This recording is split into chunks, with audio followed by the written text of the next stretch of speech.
So I've just received the xTool P2 today, so I'm just about to unbox it and see what's inside for the first time. This isn't the final position for it, but I thought it's probably going to be easier if I pull out the components and set them up where it belongs rather than try and move 45 kilos of massive box around.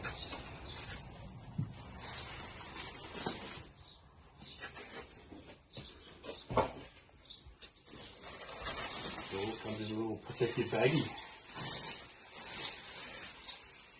Look at that. That is a very nice looking piece of equipment. I absolutely thought there'd be more bits in it. Okay, so this is its temporary home until I change my mind. So there's a whole lot more stuff going on inside here. There's the instructions. Oh, it even comes with a bit of sample material. Oh, so glad they sent me cardboard. Worth every penny. Now, I believe this is antifreeze.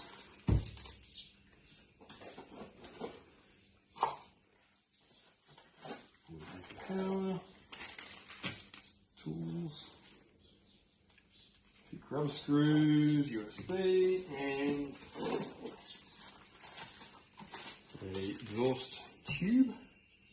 And look inside here. And also the connector for the exhaust.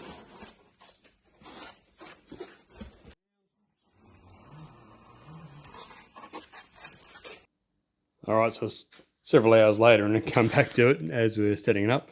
I've found all the grub screws and things to remove the back plate and expose the CO2 tube. And I'm not going to lie, it's beautiful. I'm a big fan. Okay, so I've now filled up the reservoir with the antifreeze and the demineralized water for the first fill. So it warned me in the instructions not to directly pour in the antifreeze, but then the very next step was to pour in directly the antifreeze. But I'm tipping that that's just an error in the instructions, which is there to stop people just opening up the antifreeze and pouring that holus bolus into the reservoir without any demineralized water. I'm hoping that's the case anyway, otherwise I'm the idiot, and we're about to find out. Plug it in, and we have here, and turn it on. So this is the moment of truth. Air gap, well done. So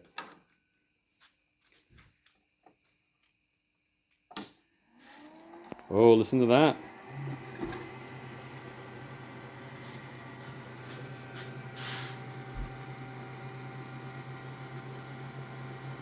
So I don't know if you can see that she's filling up with the demineralized water and the antifreeze into the tube.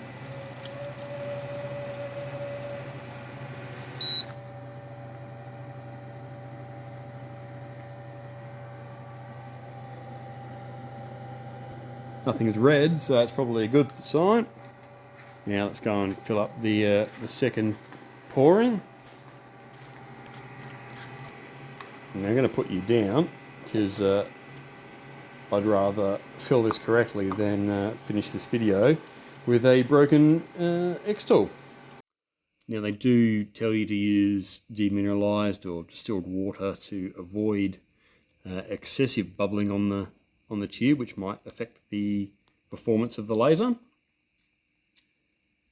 I don't know if that's excessive or not, but now that I've turned the tool off, they're getting quite large. They were very, very small bubbles before, so I'll leave this overnight so that it'll settle and hopefully they'll just dissipate.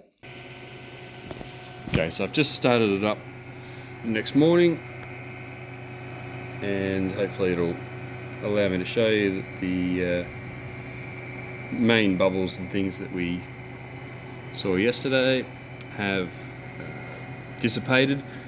There was a bit of a surge of bubbles when the power came on, but they're much smaller and much finer, I suppose, than what they were. So I'm pretty happy with that, and hopefully as it keeps going, it mixes the antifreeze and the water and becomes less and less of an issue. So I brought the laptop down.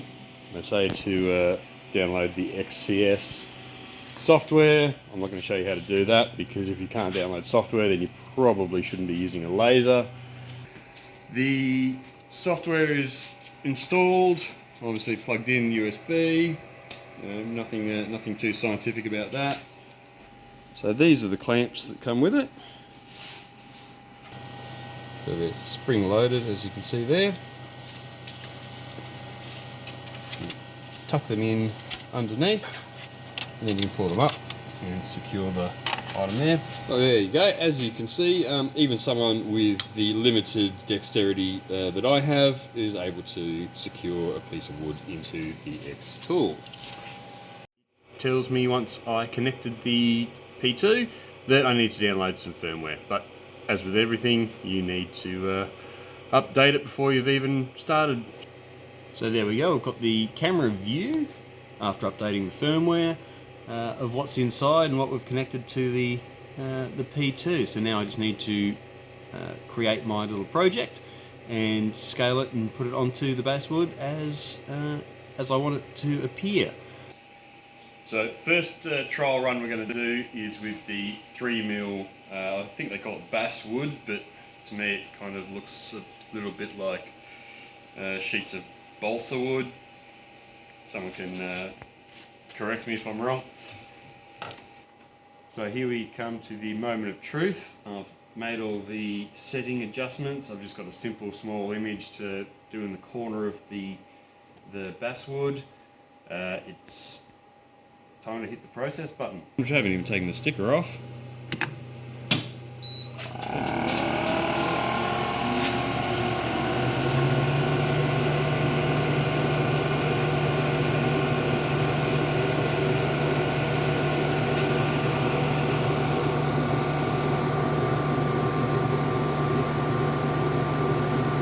Okay, first things first, we're going to forget about continuity, because where we're going we don't need continuity. But the next thing is safety. Just in case, you know, I've got no idea what I'm doing, so yeah, firefighting equipment on standby. So it's telling me that it knocked that over in 2 minutes and 17 seconds, which is pretty sprightly. Alright, so now we get to see the fruits of our labour.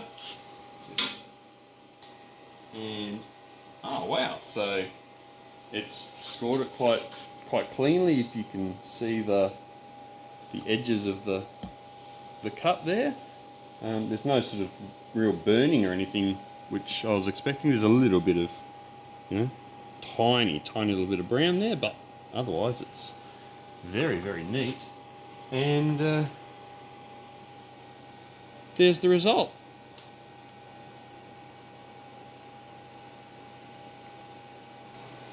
So yeah, very neat, and it doesn't look like too much burning, you know, like that charring. It's just quite a nice, neat, even, yeah, even cut. You know, that's the detail on the, ooh, yeah, and you just feel it's got a little tiny little, maybe 1 mil, half a mil deep engrave in it. It's yeah, pretty impressive. I'm happy with that.